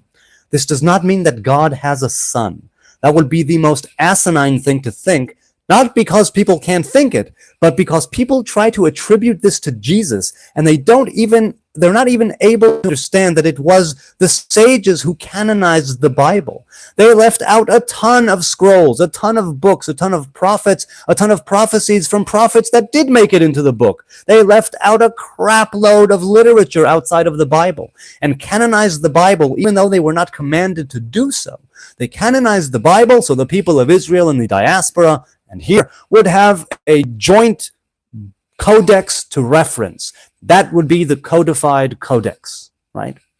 If, as Christians say, many of them, if there are so many clear allusions to Jesus as Christ, Son of God, the Messiah, the Anointed One, the King of Kings, Lord of Lords, God in flesh, and all of those things that they attribute to Jesus of Nazareth, if exactly like they are saying, same thing with Isaiah 53, what can't you see? It's right there, a suffering servant, he was pierced. Of course it's about Jesus. No, it isn't. It really, really isn't. Nothing, traditionally speaking, of what Christians say is about Jesus is indeed about Jesus. Not even a little, not even once, not even a bit, not even nothing. Christians see what they want to see, just like I see what I want to see. They see Jesus all over the Bible, and he's the Alpha and the Omega, from beginning to end. You can see him crystal clear in this verse and that verse and that verse, in Torah, prophets, writings, and the scrolls, everywhere. But first of all, translations sometimes screw up. And translations sometimes only refer to a specific level as opposed to the esoteric, right? Let's say in this case, it's a statement esoterically. Not a question, it's a statement. Let's read it as statements, okay? Who hath ascended up to heaven and descended, In other words, the divine attribute known as who has the capacity of ascending and descending. Right? Heaven is also a divine attribute, a certain revelation. Who hath gathered the wind in his fists? Right? Spirit and wind inside of a fist, which is a material thing. Okay? Who hath bound the waters in his garment? Right? Again, an element of water inside of something physical that is manufactured. Okay. Who hath established all the ends of the earth? In other words, who, me, corresponds to Bina in this. In other words, if you read it as statements and not questions, the meaning you get is more esoteric. If you read it as questions, it could still by all means be questions, but they still refer to the divine revelation and not to any son of God. Because it was the sages themselves who compiled the Bible. The only books we were commanded to write down are the 5 books of Moses. Everything else was compiled by the sages. How awful and stupid would it be on their account to leave out all of those other books, all of those other prophecies, all of those other teachings and bits and pieces of history, and keep in all of these things which refer obviously, clearly to Jesus as God, Son of God, Christ, Messiah, whatever. You see how it doesn't make any sense whatsoever that this would be about Jesus? Okay, let's continue. Wait, where am I? I'm over here. Whoops, did I just... Hang on. Here I am. So, Brett loves Jesus. Nothing against you. You're a Christian. So it's all good. It's nothing, you know. It's just a question of... It's just a question of the lens through which you view the scripture. And we have different lenses, right? I have these spectacles that are modified for my poor eyesight. Another person would put them on and they would see something completely different. Chum Chanun says, you're making a mistake. You don't accept converts to the days of the Messiah. Don't explain it to them, explain it to us. Do it live in Hebrew. We have a lot to give. Too bad. I'll tell you. Maybe at some point... Oh, wait, sorry, the chat just glitched. Are we good? I'm live? Okay. Okay, so what Rachum Chanun said is that I should do live streams in Hebrew and not explain to them, not explain to the Gentiles, but explain to the people of Israel. But I'm not here to explain everything or anything. I'm here to simply give my point of view, faulty and lacking and inadequate at times, mind you, half-assed sometimes, and it's just my POV. It's just my POV. So English and reaching out like this, having conversations with people who are not in Israel, I seem to think there's more benefit to it for some reason. For some reason. Now, when the first channel that existed for a few years was taken down by YouTube, and I truly, God, may it be so that I could get those live streams and other videos back from YouTube sometime. May it be so. So, for a few weeks after that, I actually had the Nazir Ivri, that's Hebrew for Hebrew Nazarite. I had the Nazir Ivri channel where I did do things in Hebrew. But then very quickly I went back to English. Super chat came in. Kay says, hey Kay, good to see you again. I believe the do not round the corners of your head commandment to mean do not cut the hair on the sides of your head at all. However, rabbis say it's referring to shaving. What do you think? No. It does. It refers to ripping out hair from the roots. Right? It says, Lo tashchit pe'at zekanecha. Lehashchit. Right? That means to just, that means to deface to some degree, right? Whereas if you leave a little bit there, even if it's an infinitesimal bit, it still is not considered to be taking it out completely. So, it's referring to, you're saying it's not cut the hair on the sides of your head at all. And that is, by the way, what the side locks are about. That's why people grow them out. And that's why I grew them out when I did. I never cut them off. They're still here. They're just, the hair grew around them. So, it refers, because it says, Lo tashchit pe'at zekanecha, lo takif pe'at roshecha. Okay? Lo takif pe'at rosh, right? Pe'at rosh and pe'at zakan. That's what you're not supposed to do. You're not supposed to do it with a razor. But you are allowed to do it. Again, this is the rabbinic halachic way of understanding it. According to you, you're saying you're not allowed to cut it at all. But again, going to the esoteric meaning of hair, for instance, the Nazarite is commanded to grow it long. The king of Israel is commanded to cut a little bit of hair each and every day, because the hair represents something spiritually, esoterically.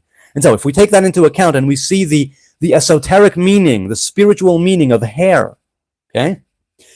And women and men as well have their own traditions of hair, right? Long, short, what have you. People who aren't Nazarites or kings, I mean. The point is, you think that the commandments mean,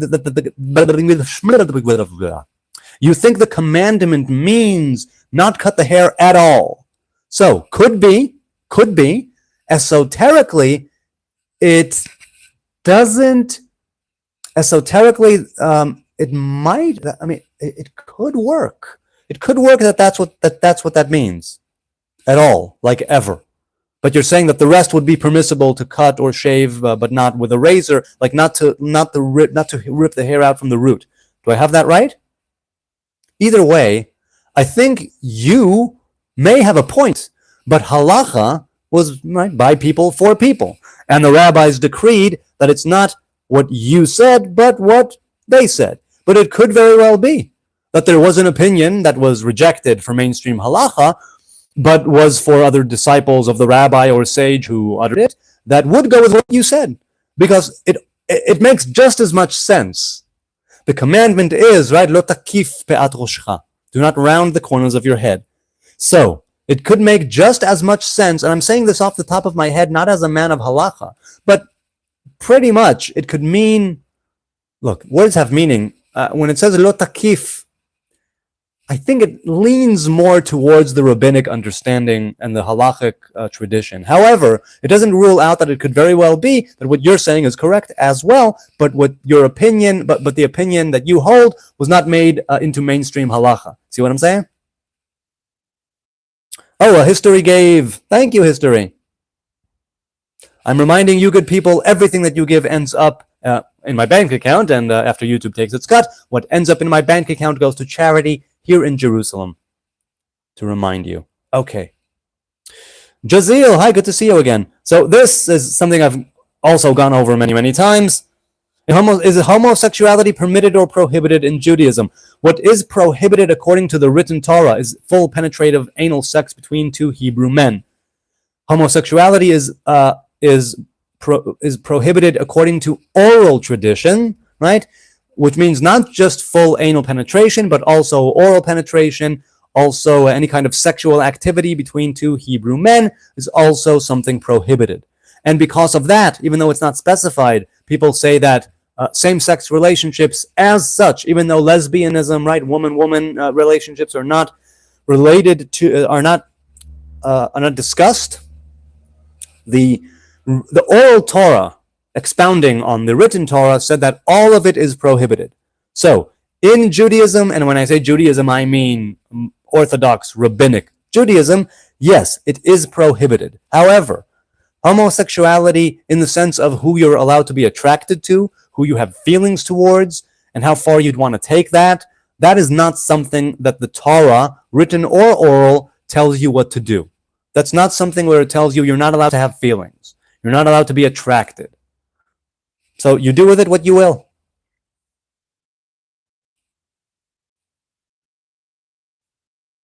Okay, yes, we can cut hair everywhere else. Okay, I hear what you're saying. So like I said, that's a good opinion. It could very well be that others held that opinion, but halacha was made into X and not Y. Let's go to the poll. 129 votes in. Ooh, mashed potatoes has been dethroned by French fries, 32%. Followed by mash with 31%, home fries 23%, and hash browns trailing way behind at 14%. You people do not like hash browns, I take it. Niv says Palestine actually means invaders. Yes, from plishtim, pleshet, polshim, not mentioned in the Quran at all. It's true. Didn't a lot of people cut off their hair in mourning, the chat says. Mourning, do you mean in the morning, like you said it, or in the morning, O-R, ing? Now, we are commanded not to rip hairs out and make bald patches on us, because that was a tradition and a custom of the Gentiles who lived in the land of Canaan. And that is why we are commanded to segregate ourselves in certain ways and not follow that tradition. Okay, I've been on for 2 hours, and I did not have a lot of hours of sleep, so I'm going to say goodbye. I'll eat something and then just go to bed right then and there. So, people, this has been lovely. I thank you for your time, your kind and gentle attention. It's so much fun to be here with you. I hope to see you on the next live stream where the wonders never cease. If I missed you in the chat, please leave a comment. If you don't want to comment but you still want to get in touch, hit me up in the DMs on X and Facebook and TikTok and Instagram. Hebrew Nazarite, look for my tree. I don't post really, but I'm there for the DMs. A quick prayer. May peace and love and prosperity, righteousness and humility reign. May God pour his spirit upon all flesh, even right now as I'm speaking these words. May death and terrorism and war and bloodshed and conflict be lifted clean out of creation. In the very same way that it came in, because of the doings of mankind, it will be us who will merit the expulsion of death, the expulsion of that other side, the dark side of the force. May we lead our lives in such ways as to facilitate the coming and the hastening of that time when we will be one, like in Eden, right? No Jews and Gentiles, no Israel and nations, no borders, no. Humankind, united in celebration, united in elevation. And may the knowledge of God cover us all of creation, the entire multiverse of multiverses, physical and spiritual alike, like the water covers the seabed. May it be so. Until tomorrow, I hope. Thank you and good night from Jerusalem. This has been such a blessing. You people encourage me and you sustain me, and the conversations are good, and I love them. I truly do. Wherever you are, whoever you are, shout out to the replay crew who's watching this later. Definitely you guys watching now. Those who stuck around for the long haul, those who swiped away in horror, and the likes and the subs and the views, the trolls and the Nazis and the spammers and it's lovely. It's a win-win-win-win, as I like to say, all over the place. So, peace and love from Jerusalem. God bless. Woo!